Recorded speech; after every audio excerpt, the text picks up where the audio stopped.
Hello and welcome. My name is Alan, and today we are starting a new book series, the Prose Edda.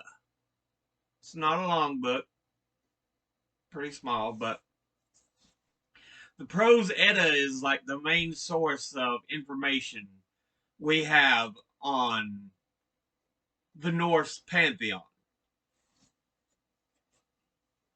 So, yeah. So, like I said, I wanted to start doing some religious text, and we're going to start with the Norse gods.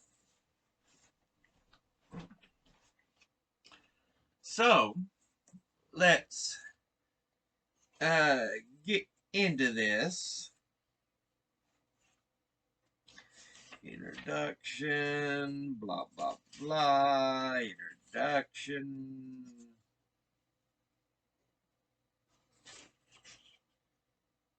Introduction.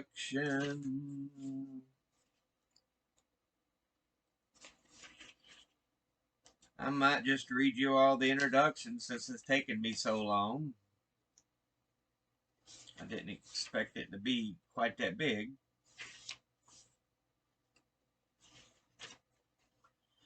Anyway.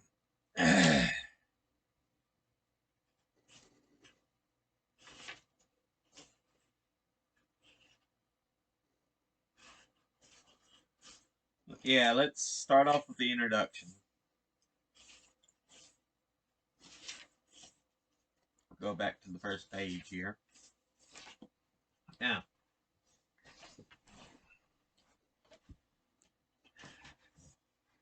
the Prose Edda is Scandinavia's best-known work of literature and the most extensive source for Norse mythology. In straightforward prose, interspersed with ancient verse, the Edda recounts the Norse creation epic and the subsequent struggles of the gods, giants, dwarfs, and elves in that universe. Woven throughout the gods' tragic realization that the future holds one final cataclysmic battle, Ragnarok, when the world will be destroyed. The Edda also tells heroic stories about legendary warriors and their kin. Stories with incorporate shards of ancient memory. The powerful supernatural tales and heroic lore captured in the Edda have influenced modern culture, inspiring the most notably Richard Wagner's Ring cycle and J.R.R. Tolkien's The Lord of the Rings. The Edda also influenced poets W.H. Auden, Henry Wadsworth Longfellow, and the fabulist Jorge Luis Borges, and a host of writers and artists in other genres, including fantasy, comic books, and film. Over the centuries, the Prose Edda has been known as the Younger Edda, Snorri's Edda, and simply the Edda. Many of the stories contained in the Prose Edda have counterparts in ancient verse known as Eddic poetry, anonymous poems collected and written down in the separate work called the Poetic Edda, and the same time that the Prose Edda was compiled in the 13th century.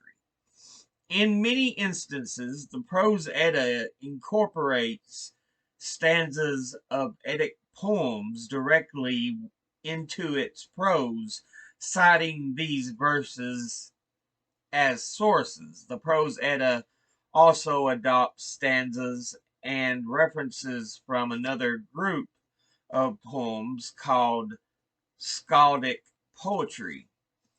The two forms of poetry, Eddic and Skaldic, are closely related, and most skalds, um, as Old Norse gods were called,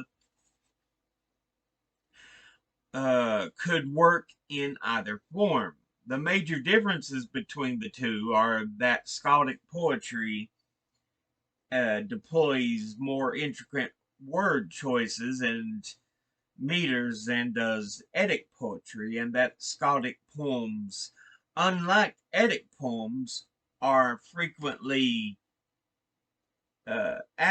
attributed to individual skalds who compose them. Both the Eddas, poetry and prose, were written in Iceland during the 13th century, and they are based in large part on the oral tradition that stemmed from the earlier Viking Age. This era, from roughly 800 to 1100, was a time when Scandinavian seafarers explored, raided, and settled distant lands, including the previously uninhabited Iceland. Old Norse was the language spoken throughout Scandinavia during the Viking period, and the two Eddas were written in Old Icelandic, a branch of Old Norse that had changed little from the time Iceland was settled in the late 800s. The Eddas, like Iceland's sagas, were written in the native language that they were meant to be read aloud, enabling a single manuscript to speak to many literate and non-literate alike. The content of the Eddas did not go through an intermediate stage of being written and transmitted in Latin, the language of the church, as did most other non-Icelandic writings from the Middle Ages that give information about the Norse myth and legend. Uh, for example, the Prose Edda differs from the Gesta uh, Danorum, History of the Danes, which was written in Latin around the year 1200 by the Danish cleric Saxo Grammaticus for Denmark's archbishop, and was strongly influenced by his classical learning. Geographical and political circumstances helped to explain why the Prose Edda and the Poetic Edda were written in the form that they were in medieval Iceland. This is an immigrant society, especially from Norway and from Norse colonies in the British Isles. In a frontier setting on the far northern edge of the habitable world, the Icelanders held fast to the cultural memories brought by the early settlers, which provided them with a sense of common origin and helped them bind them into a cohesive cultural group. Additionally, the Icelanders made the transition from the traditional religious beliefs of Christianity in a matter distinctly different from the contemporaneous conversion in the Norwegian mother culture. There, Christian missionary kings forcefully uprooted the belief in the old gods. The Icelanders, rather than shedding blood among themselves as did the Norwegians, peacefully accepted the new religion through a political compromise in the year 1000 at their annual national assembly, the Althing. This collective decision sanctioned a gradual transition to a new belief system. The old forms of worship faded within a few decades, and the conversion about the Icelanders continued long afterwards to value stories from the pagan times as a cultural heritage rather than a creed. Despite the Icelanders' attachment to the old Scandinavian past, 13th century Icelanders often followed mainland Scandinavia in adopting elements of continental European culture.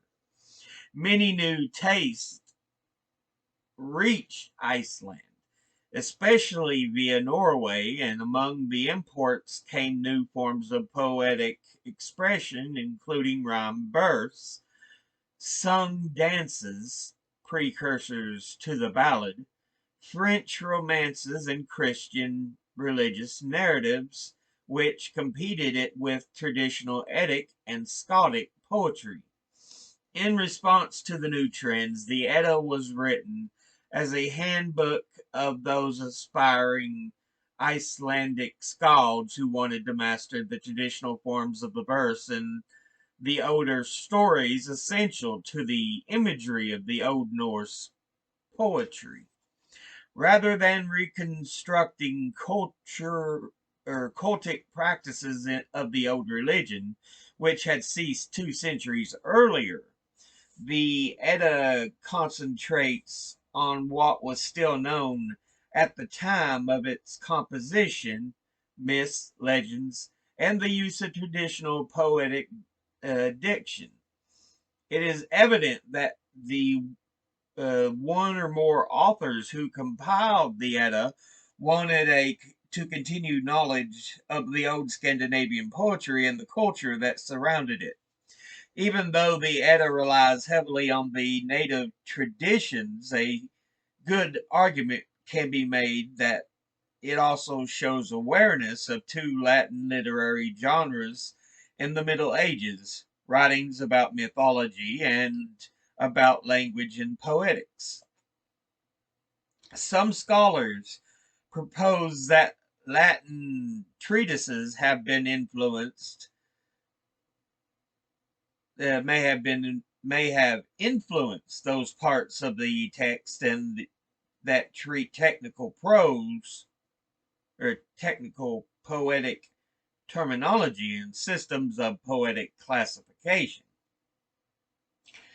Further, almost everyone agrees that the writer of the Edda knew at least something of the ideas current in the general Latin learning of the Middle Ages, whether or not he himself knew Latin. We'll go ahead and end this episode here because the next piece we're going to have is going to talk about the title Edda and the question of authorship. Then we've got parts of the Edda, mythology of the Edda,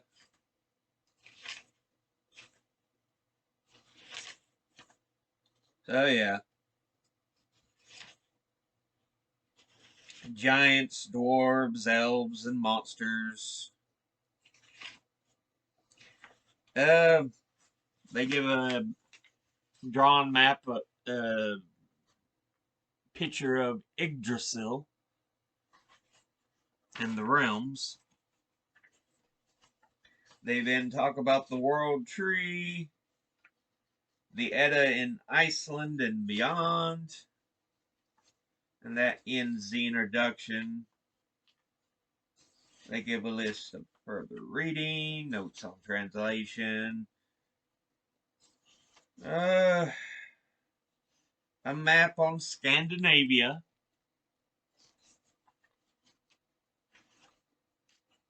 and then we get into the Prose Edda.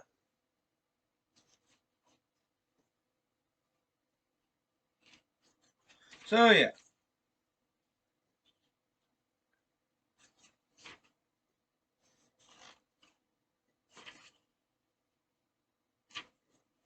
Just looking at some other things here. In the beginning, the three parts of the world, the people of Troy and Thor. Odin and the journey northward. Odin's journey continuity, or Odin's journey continues, and the Aesir settle in the north.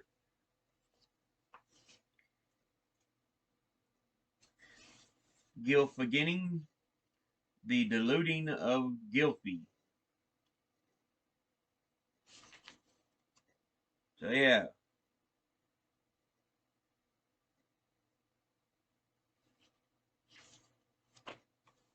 we actually get into some of the actual information on Norse mythology. But right now, we're just getting the beginning and stuff. But I figured that would be a good introductory episode just to get things going so we understand it. But yeah, we'll be getting a little more in depth on some of the stuff. The like I spoke about the authorship and all that will be in the next episode. But that will be it for this episode. As always, educate thyself, think, read, study, learn. Someone tries to tell you something you have trouble believing, ask them to cite their sources. I'll see you all in the next video. Until then, later.